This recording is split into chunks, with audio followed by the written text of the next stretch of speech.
What's up, crypto fiends? Average crypto investor here to talk about the elephant in the room, sustainability. Whether you are looking at the node projects that I've been discussing on this channel or blue chip cryptocurrencies like Bitcoin and Ethereum, sustainability is top of mind for everyone.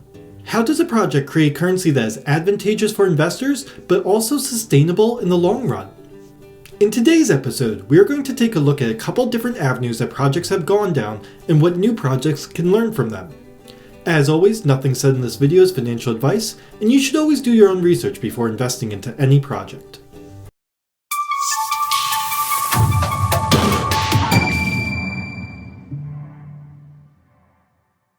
So what does sustainability really mean? Well, it means different things to different people. For some projects, it means creating a safe store of value that will not go to zero. For other projects, it means the ability to continue to pay investors for years to come. Both of these require different initiatives to create sustainability, but ultimately they both require careful planning up front and iterations along the way. Let's take a look at Bitcoin. Now, Bitcoin is known for having wild swings in value when comparing it to traditional finance assets like stocks and bonds. However, compared to other cryptocurrency assets, Bitcoin has been relatively stable and maintained its value. How has Bitcoin been able to achieve this? Well, think of Bitcoin like land, with the entire world currently living on boats in the water. There's a limited supply of land, but most people think they are just fine because they have their boat. The early adopters come in and start moving onto land, which you can think of as early miners on the Bitcoin chain. This continues for a while until everyone says, hey, I want the land that you have. Now, we need to establish what the land is worth. Early on, Bitcoin wasn't worth very much, which is forever cemented with the 10,000 Bitcoin pizza that Laszlo purchased. Imagine giving up 10,000 acres of land for just 2 pizzas. However, since there hasn't been many transactions establishing a price for Bitcoin at this time, it was very reasonable. Then, as time progressed, more people wanted to see what it was like living on land, or in this case, owning Bitcoin, and the price continued to rise. Ultimately, this led us to where we are today. Bitcoin's sustainability as a store of value has been cemented by scarcity and mass adoption. Since virtually everyone has heard of Bitcoin, as more investors come in and want to stake their claim, the price of Bitcoin will continue to rise since the supply is fixed. This is our wonderful supply and demand curve hard at work. Ethereum, on the other hand, has a similar but slightly different approach to create an asset that rises in value. In contrast to Bitcoin being land, a scarce asset, Ethereum is like owning crude oil. There is scarcity at play when it comes to the world's oil supply, which is why alternative energy is so important. But ultimately there's a much larger supply than there is land.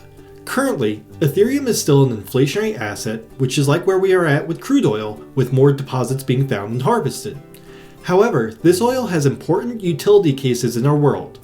We need it to create gas for our cars, fuel for our planes and boats, as well as plastics that are used in millions of products. This is how Ethereum is deriving its value. Ethereum was the first blockchain that had an ecosystem of decentralized applications built on top of it that required you to use Ethereum to transact with those decentralized applications. Ethereum created the infrastructure to support things like NFTs, farming, lending, borrowing, and other use cases. Since the introduction of EIP 1559, there's been Ethereum being burned for each transaction on this blockchain, worth over $7 billion worth of Ethereum burned thus far. As we transition to Ethereum 2.0, we will see an even further reduction in net emissions, and Ethereum may truly become a deflationary asset. If you think we are going to see Ethereum flip Bitcoin in the next year or two, why don't you hit that like button down below? Now, when we start talking about sustainability within the DeFi scene, things work a little bit differently. The same supply and demand curves exist, but we do not have the underlying utility of a blockchain to manipulate to reduce supply. So we need to get a little bit more creative here. Let's first take a look at decentralized exchanges and the model that they use to create sustainable protocols. If you are unfamiliar with DEXs or decentralized exchanges, you can check out my video here. DEXs need to exist on blockchains to create environments in which users can swap their tokens for other tokens. This enables protocols to list their tokens and provide liquidity to allow users to enter their ecosystem.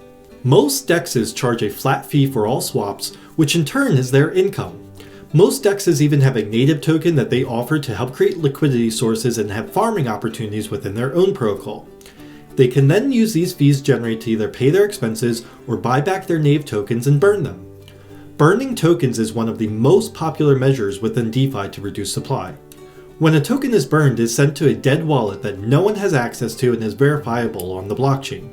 This allows the protocol to have a contract with either very high or unlimited supply written into the code, but also maintain the total supply by doing burns as needed. Ultimately, burns aren't enough to create a stable or rising token price though. This is because they are only addressing one side of our supply and demand curve. Tokens need to generate demand for the token as well in order to create a rising token price. Reducing supply slows down the bleed for a declining token price, but you ultimately need more people buying the token in order to increase the price. So how can we create demand for a protocol token? Let's take a look at a few of our favorite node projects and see what they're doing in order to increase demand. First, looking at Thor Financial, they have a few things announced to increase demand.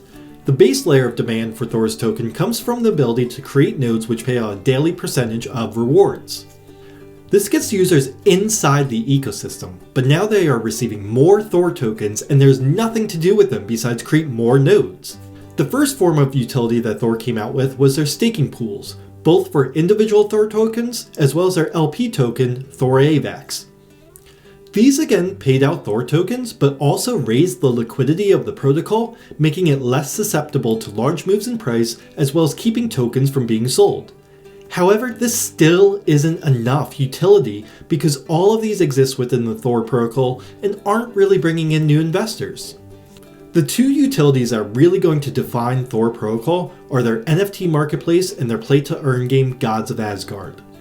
Both of these will open up the protocol to investors who may not be involved in the node space or Thor itself and increase demand of the token.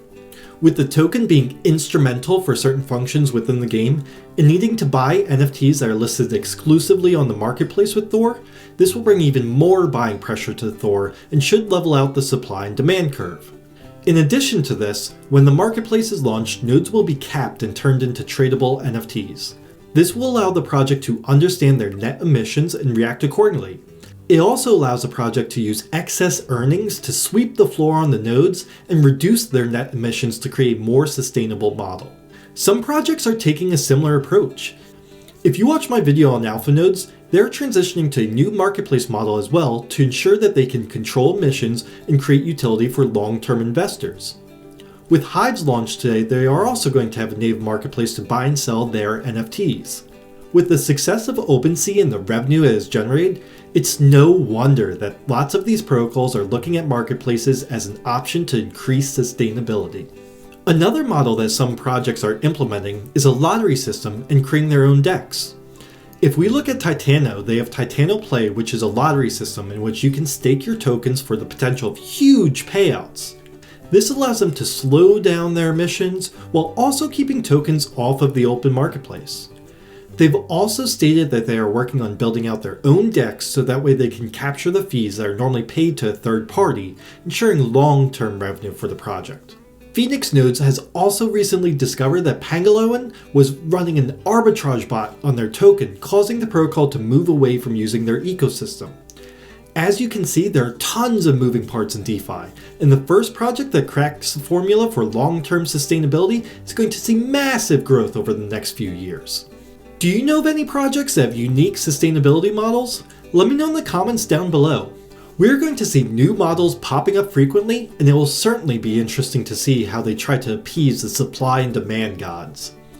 If you learned something here today, I would appreciate it if you could like this video and help others find it. If you want more of this type of content, or to be alerted when my next project review comes out, be sure to subscribe with the bell notification turned on.